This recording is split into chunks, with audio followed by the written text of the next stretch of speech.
If you want to change the world, start off by making your bed.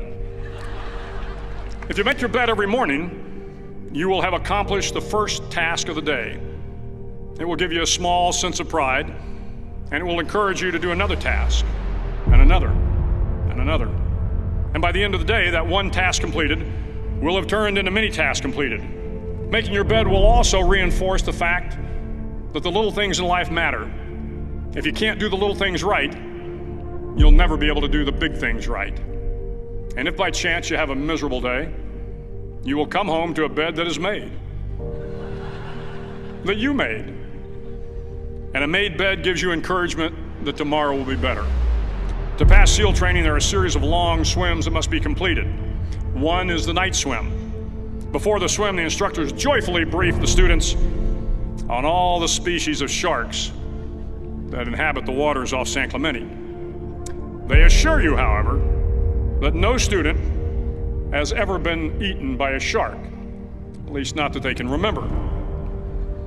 But you are also taught that if a shark begins to circle your position, stand your ground. Do not swim away. Do not act afraid. And if the shark, hungry for a midnight snack, darts towards you, then summons up all your strength and punch him in the snout, and he will turn and swim away. There are a lot of sharks in the world. If you hope to complete the swim, you will have to deal with them. So if you want to change the world, don't back down from the sharks. Over a few weeks of difficult training, my SEAL class, which started with 150 men, was down to just 42. There were now 6 boat crews of 7 men each. I was in the boat with the tall guys, but the best boat crew we had was made up of the little guys, the Munchkin crew, we called them. No one was over 5'5".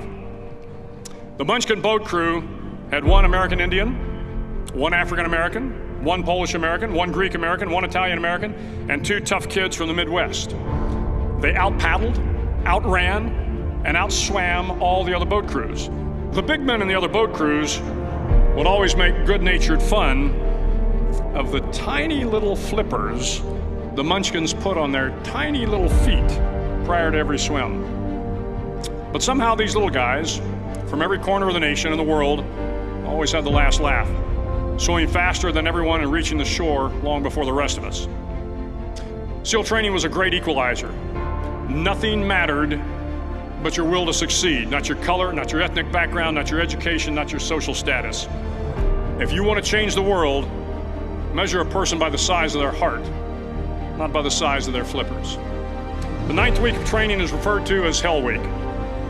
It is 6 days of no sleep, constant physical and mental harassment, and 1 special day at the Mud Flats.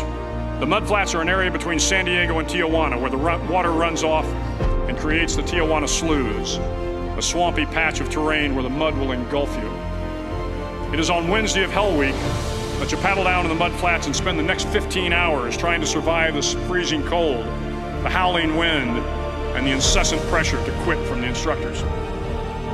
As the sun began to set that Wednesday evening, my training class, having committed some egregious infraction of the rules, was ordered into the mud.